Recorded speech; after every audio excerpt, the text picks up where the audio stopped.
বাচ্চা কাচ্চার যে কবে কখন শরীর খারাপ হবে কেউ জানে না। হঠাৎ কাল ঠিকই ছিল, হঠাৎ দেখছি ভোর থেকে ছেলের খুব গা গরম, ঘসঘসে। তো তারপর কিছু বেলা যেতে না যেতে ছেলের দেখি খুবই জ্বর। তো আমাদের এখানে পাঁচটাম ডাক্তার দেখাতাম, তো সেখান থেকে আমার ছেলের সর্দিটা বসিয়ে দিয়ে বুকে ইনফেকশন হয়ে যাওয়ার কারণে আমাদেরকে ফুলবাগানে চলে যেতে হয়েছিল। যার কারণে আমার ছেলের অনেক শরীরটা খারাপ হয়ে গেছে সেই থেকে।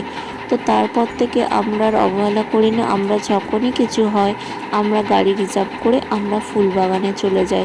ফুলবাগানে নানা রকম ডাক্তার আসে, তো সেই কারণে চেক আপটাও প্রচুর পরিমাণে ভালো হয়। সেই জন্য ওখানেই আমার মনে হয় বেস্ট।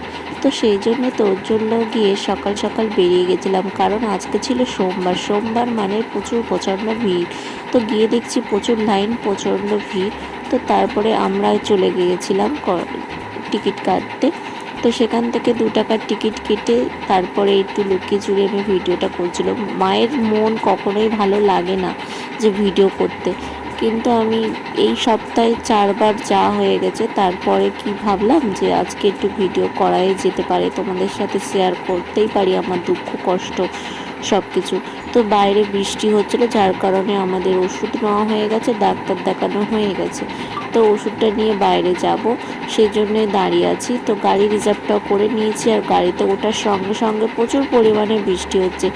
আর কলকাতার রাস্তাতে এতটা জল হবে, আর দেখতে পাচ্ছ কতটা পরিমাণে জল হয়েছে, যে জ্যাম হয়ে গেছে।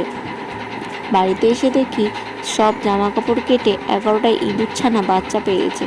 তো আমার বাবা আর ভাইয়েরা পুরীতে গেছিলো, সেখান থেকে কিছু জামা এনেছিল ওর জন্য, সেটা চয়েস করছিল। ওর শরীরটা এতটা পরিমাণে খারাপ হয়ে গেছে যে কিছুই খেতে চাইছে না। আসলে ভোর থেকে গা খসখস করতে করতে গায়ে জ্বর এসে যায়। জ্বর আসার পরে জ্বর ছেড়ে জ্বর আসছে, ওষুধ খাওয়ানোর পরে কিছুতেই কমছিল না, যার কারণে ফুলবাগানে নিয়ে গেছিলাম। সেখান থেকে জ্বর সর্দি কাশির ওষুধ আনার পরে বাড়িতে এসে দেখছি প্রচণ্ড পরিমাণে কাশি বেড়েছে। তারপরে কাশির কিছুদিন পরে ফের রিপোর্ট করলাম 2 দিন পরে। তো রিপোর্টে ডেঙ্গু মেঙ্গু নানা রকম পরীক্ষা, রক্তর পরিমাণ সব কিছু ঠিক ছিল। তারপরে দেখছি ওর পটি হচ্ছে, পটিটা সবুজ কালারের হচ্ছে। তারপরে দেখছি ওর হাওয়া বাতাস লেগেছে, হাওয়া বাতাসের পরে ও কিছু খাচ্ছে না, গালে ঘা বার হচ্ছে। সেই থেকে ছেলে এখনও পর্যন্ত কিছুই খাচ্ছে না। আর এতটা পরিমাণে জ্বর ছেড়ে জ্বর আসছে, যার জন্য খুবই চিন্তায় পড়েছিলাম। মায়ের আর ইচ্ছে হয় না যে সংসারে কোনো কাজ করি, তখন মনে হয় নিজের সন্তানের কাছে একটু বসে থাকি, একটু ওর কাছে থাকলে ওরও ভালো লাগবে আর আমার মনটাও শান্তি হবে। কিন্তু কিছু করার নেই, সংসারের কাজ তো সকলের করতে হবে। আজকের ভিডিওটা এটুকু, দেখাচ্ছি নেক্সট ভিডিওতে।